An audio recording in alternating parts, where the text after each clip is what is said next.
नमस्कार, स्वागत है आपका बिहार समाचार में। आज की बड़ी खबर निकल गई दोस्तों, जानेंगे कि कर उससे पहले अगर आप हमारे चैनल पर नए हैं तो चैनल को सब्सक्राइब कर दें और वीडियो को एक लाइक जरूर कर दें। तो आज की पहली बड़ी खबर निकल गई दोस्तों, बता दें आपको कि बिहार के निजी लैब में भी अब अन्य राज्यों की तरह कोरोना महामारी की RT-PCR जाँच 800 रुपये में होगी दोस्तों।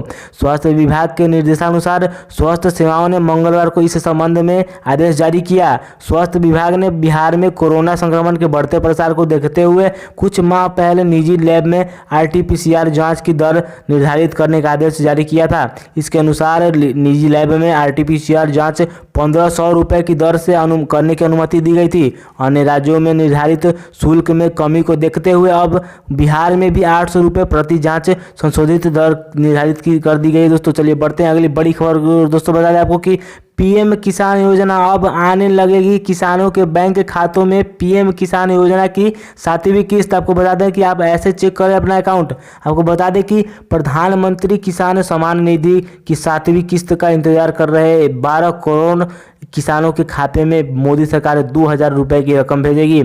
इस वित्तीय वर्ष की तीसरी और योजना की शुरुआत से 7वीं किस्त इस महीने दिसंबर से आनी शुरू हो जाएगी।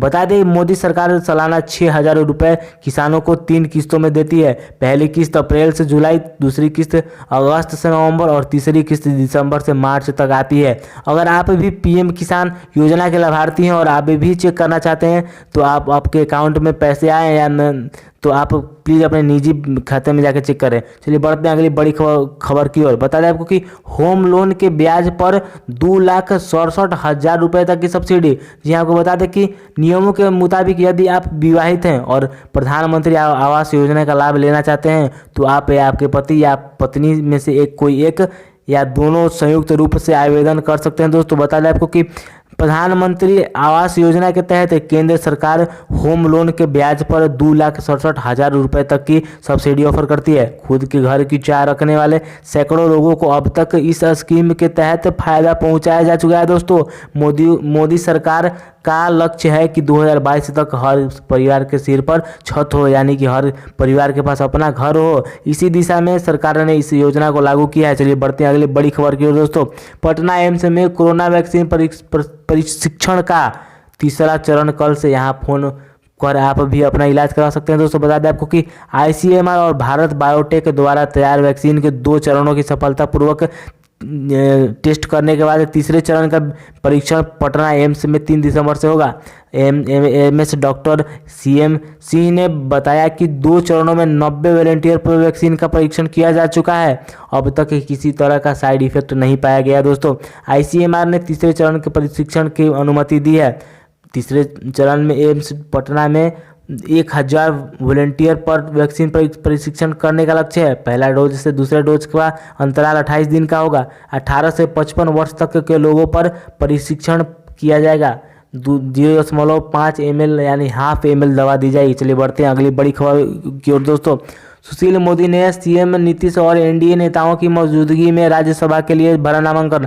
आपको बता दें कि पूर्व उप मुख्यमंत्री सुशील कुमार मोदी ने राज्यसभा उपचुनाव के लिए NDA उम्मीदवार के रूप में मंगलवार को नामांकन किया। इस मौके पर मुख्यमंत्री नीतीश कुमार समेत NDA घटक दलों के कई नेता उपस्थित थे। पटना प्रमंडलीय आयुक्त कार्यालय में नामांकन के बाद सुशील मोदी ने PM नरेंद्र मोदी, गृह मंत्री अमित शाह, भाजपा के राष्ट्रीय अध्यक्ष JP नड्डा आदि वरिष्ठ नेताओं को आभार जताया कि उन पर सभी ने विश्वास कर यह अवसर दिया है। पत्रकारों से बातचीत में यह भी कहा कि मुख्यमंत्री नीतीश कुमार, हम प्रमुख जीतन राम मांझी और VIP के मुकेश सहनी सबका सहयोग मिला है। चलिए बढ़ते हैं अगली बड़ी खबर की ओर। दोस्तों बता दें आपको कि बिहार में अपराध, जी हाँ, 15 जिलों में सबसे ज़्यादा मर्डर, दुष्कर्म के 730 केस और 18 जिलों में दंगा। जी हाँ, आपको बता दें कि बिहार के 15 जिलों में हत्याएं की घटनाएं ज़्यादा आती हैं। बता दें आपको कि बाकी के 25 जिलों के मुकाबले यहाँ मौत का ज़्यादा खेल खेला जाता है। बिहार में साल 2019 में हुई अपराध की घटनाओं के आंकड़े जारी कर दिए गए हैं।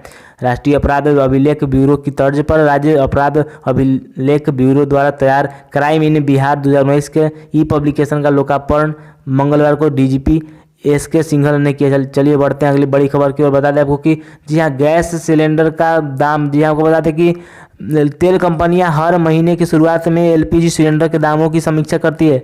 हर राज्य में टैक्स अलग अलग होता है और इसके हिसाब से एलपीजी के दामों में अंतर होता है। देश के ऑयल मार्केटिंग कंपनियों ने 14.2 किलोग्राम वाले बिना सब्सिडी वाले एलपीजी रसोई गैस सिलेंडर की कीमत में अक्टूबर में कोई बदलाव नहीं किया गया है। दोस्तों बता दें आपको कि इस बार गैस में कोई बदलाव नहीं किया गया दामों में। वहीं 19 किलोग्राम वाले सिलेंडर की कीमत में तेजी आई है। चलिए बढ़ते हैं अगली बड़ी खबर की। बता दें आपको कि फरवरी के पहले तैयार होगा राजगीर में नया रोपवे। जी हाँ, आपको बताते हैं कि मुख्यमंत्री नीतीश कुमार मंगलवार को राजगीर गए। वहां बने रहे नया रोपवे यानी कि झूला, कैबिन, रैंप एवं यात्रियों के पहुंचने के रास्ते की भी जानकारी ली। मीडिया से बातचीत में कहा कि नया रोपवे हर हाल में फरवरी 2021 के पहले तैयार हो जाएगा। इसे 25 अक्टूबर 2019 तक ही बनकर तैयार हो जाना था, लेकिन कुछ मॉडिफिकेशन कार्य और कोरोना संकट के चलते देरी हो गई। चलिए बढ़ते हैं अगली बड़ी खबर की ओर। जी हाँ, बता दें आपको सोने चांदी के भाव में आया बदलाव।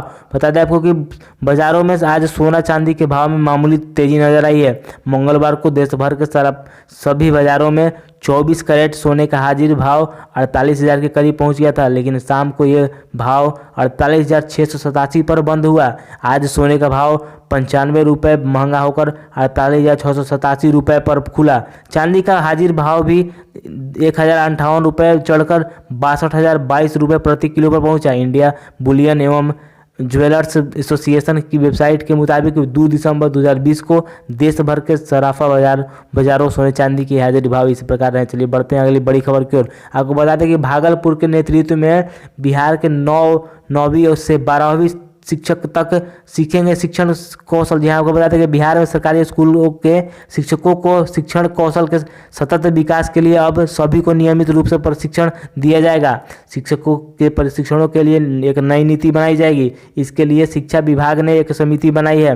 कक्षा 9वीं से 12वीं तक के लिए बनाई गई इस समिति के नेतृत्वकर्ता भागलपुर स्थित CTI के प्राचार्य डॉक्टर राकेश होंगे। चलिए बढ़ते हैं अगली बड़ी खबर की। और दोस्तों जी हाँ, पहले फेज में मिल सकती है 1 लाख कोरोना वैक्सीन। जाने कैसी है तैयारी। आपको बताते हैं कि कोरोना महामारी के इस भीषण दौर में सभी को कोरोना वैक्सीन के आने का इंतजार है। हाल ही में PM नरेंद्र मोदी के 3 वैक्सीन निर्माता कंपनियों के प्लांट का दौरा करने के बाद अब कोरोना वैक्सीन जल्द आने की उम्मीद और बढ़ गई है। इसके अलावा कोरोना वैक्सीन आने की बाद भी तैयारियां शुरू हो गई हैं। यदि नए साल में कोरोना वैक्सीन आती है तो सबसे पहले हेल्थ वर्कर्स और डॉक्टर्स की टीम को लगाई जाएगी। जोधपुर में 15 से 20 हज़ार हेल्थ वर्कर्स और डॉक्टर्स को यह वैक्सीन सबसे पहले लगाई जाएगी। इसके बाद 50,000 बुजुर्गों को यह टीका लगाया जाएगा। तो आज के लिए इतना ही दोस्तों। अगर आप हमारे चैनल पर हैं तो प्लीज़ चैनल को सब्सक्राइब कर लो और वीडियो को एक लाइक जरूर कर दें। धन्यवाद।